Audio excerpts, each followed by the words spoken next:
Alrighty, so we have our beautiful panelist who is above us, and we already know the number one reason why we're here, or the topic of discussion is why is the young people not coming to church? But before we go into that question, let's define who is young. Are we defining young as our elementary, middle to high school? Is it, because I think this panelist, we have a wide variety of 20, 30, 40s, I'm pretty sure. So who is the youth? Is it the 20 to 30, the 30 to 40, the under 20? Let's define youth and let's define what age group we're actually stating who is missing from church. Who would like to get us kicked off? So I'll start us off. Make sure that mic is on, man. So I'll start us off. Okay. I would say the young would be 30 and younger, mainly 27 to younger.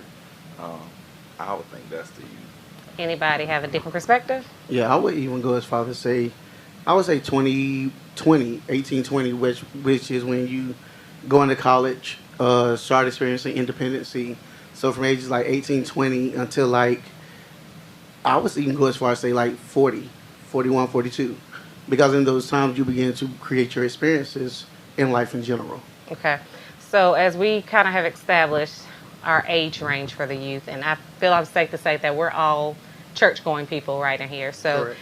Do you feel that's who's missing from your particular church group as well? Or do you guys see a different age group that's missing in your church group? Yeah, I'll take that one. I actually, not too long ago, actually kind of converted to Episcopalian.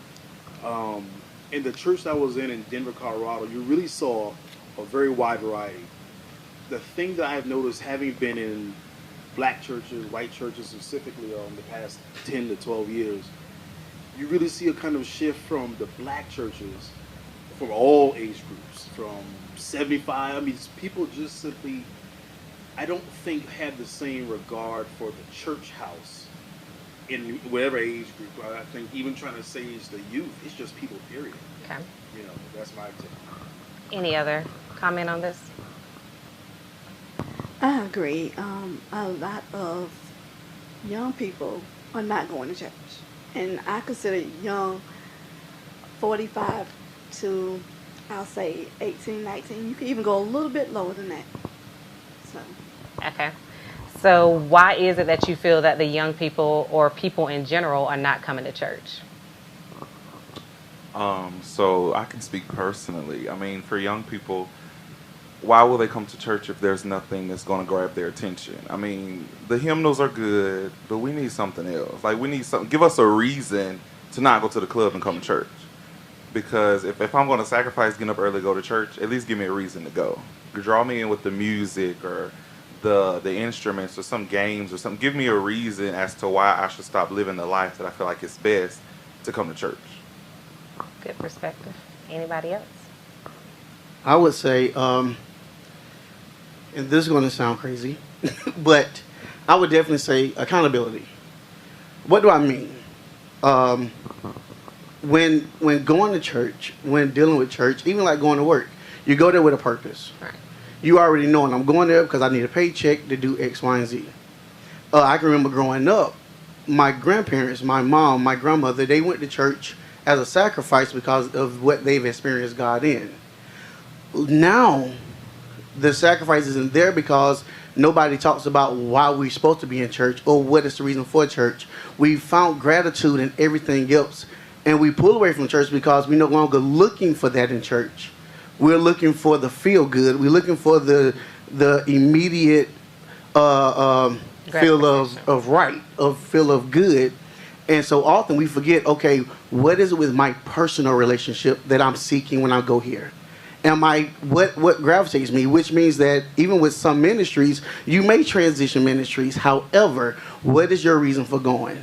I was a musician in some churches. I've did scholarships in some churches. But again, it was knowing my reasoning for being there is what kept me coming Sunday after Sunday.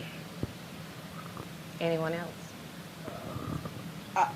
For me, I'm an advocate. I believe that's where I'm supposed to be every Sunday, that I'm able-bodied, I'm going to be there. Prior to this panel, I've had the discussion, even way before the post hit Facebook.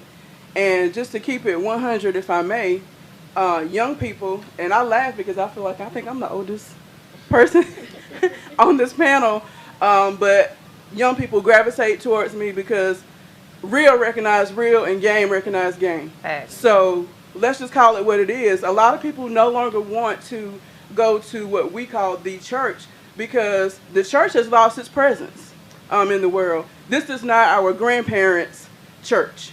We're not our grandparents. We no longer reverence the things of God as in generations past. And if we don't get it together, like, why would they want to come? As my co-panelist said, why? Why would they want to leave the world and come into another portion of the world that's hidden behind doctrine and tradition and what it's supposed to look like versus I don't believe in all the gimmicks. Now, granted, it needs to change. You can't still sing only hymns and expect to draw that demographic. You've got to give them, I would say, the medicine of today. Okay. Like, we need some upbeat. You need to meet people where they are because they're not going to come if you're not meeting them where they are. And my second point is they're not coming because we're not living what we constantly preach, we sing and all that. Because once we leave the building, the church, we then turn to something else. Now, I say we because as a representative of the body of Christ, let's just call it, we're on trial. And I think we've been on trial for a long time. Yeah, not all churches, because I know I'm going to get it. Come on, body, don't beat me up. No, it's not all churches. But the truth is, we've fallen short, and people are looking and holding men and women who are imperfect to hold, oh gosh, they can't fall, they can't mess up. Then once they mess up, I then no longer want to deal with God because my faith and I follow the man or the woman versus my relationship with Jesus Christ being what's drawing me to the church every Sunday. Let me hush. Excuse me. No. All great perspectives. So good to hear that. So what I actually hear a lot of you saying is that it's a personal relationship, and a lot of us are, not all of us, but some of us are missing that personal relationship. And also the church has to evolve with the world. You cannot, like you said, have that same church that your grandparents had with the generation we have now. So it's about marrying the two and evolving as a whole.